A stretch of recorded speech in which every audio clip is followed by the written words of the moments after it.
L'armée chinoise vient d'instaurer deux nouvelles forces armées, une pour les missiles et l'autre pour le soutien stratégique des troupes.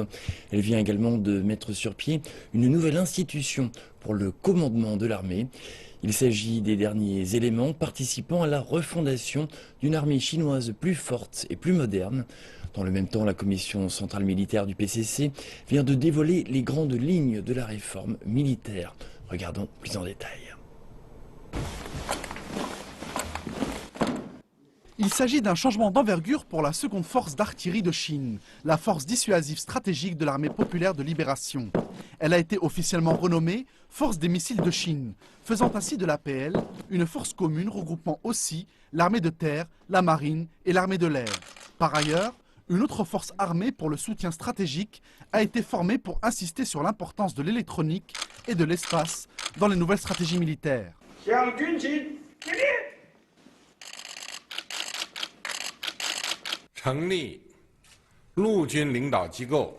La formation de la nouvelle force armée des missiles et de la force de soutien stratégique est une décision majeure prise par la Commission centrale militaire pour réaliser le rêve de la refondation d'une armée forte et moderne en Chine.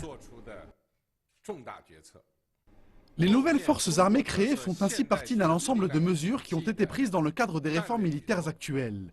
Vendredi dernier, la Commission centrale militaire a publié une importante déclaration mettant en lumière son orientation dans le processus actuel et mettant l'accent sur sa détermination pour mener à bien ces réformes.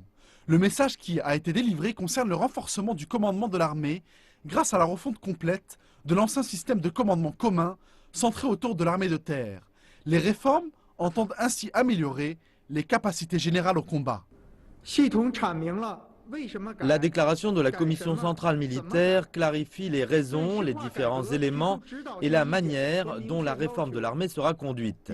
Aussi, elle indique clairement les exigences attendues par les forces armées, tout en rappelant son rôle de soutien essentiel.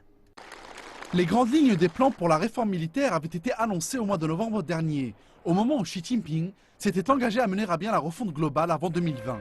La déclaration de Xi Jinping indique que les 7 zones de commandement militaire seront transformées en plusieurs zones de combat, afin de mieux coordonner les opérations communes. La Chine a décidé de réduire de 300 000 le nombre de ces soldats, afin de ramener l'effectif total de l'armée à 2 millions de personnes. La Chine entend ainsi mettre sur pied un système militaire moderne, potentiellement capable de gagner une guerre basée sur l'information.